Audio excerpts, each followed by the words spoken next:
اس کے علاوہ madam speaker صاحبہ اس طرح کی الفاظ استعمال نہیں کرنے چاہیے.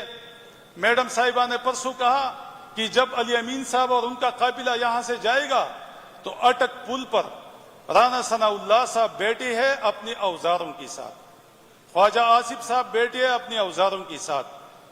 تو پرسوں تو ہم چلی گئی. میرے خیال میں میڈم صاحبہ کو چاہیے تھا کہ ان کے اوزار کو پہلے چیک کراتی کہ یہ ٹھیک ہے یا نہیں ہے, زنگلود ہے. نہ تو ہم نے رانا ثناء اللہ صاحب کو وہاں بھی دیکھا, نہ تو ہم نے وہاں پہ آتا تھارٹ کو دیکھا, اور نہ ان کی زنگلود اوزاروں کو دیکھا. الحمدللہ ہم وہاں پہ چلے گئی, ہم پہنچ گئی, لاہور میں بھی پہنچ گئی. لیکن اگر ان میں تھوڑی سی بھی شرم حیا اور ہمت ہوتی تو یہ وہاں پہ کنٹینر لگا کے جگہ جگہ پہ کنٹینر لگا کے ہمیں روکتے نہیں. لیکن پھر بھی وہاں پہ جلسہ بھی ہوا. علی امین صاحب وہاں پہ ساری رات لاہور کے شہروں میں بھی گھوما اور ساری پی ٹی آئی کے لوگ وہاں پہ گھومے اور اس طرح موقع بھی لہرایا کہ میں آ گیا ہوں. تو میرے خیال میں بولنے سے پہلے سب کو سوچنا چاہیے کہ میں یہ الفاظ کہتا ہوں, کل اس کا جواب کیا آئے گا. تو میڈم اسپیکر صاحبہ, میں بہت شکریہ ادا کرنا چاہتا ہوں کہ آپ نے مجھے ٹائم دیا. شکریہ.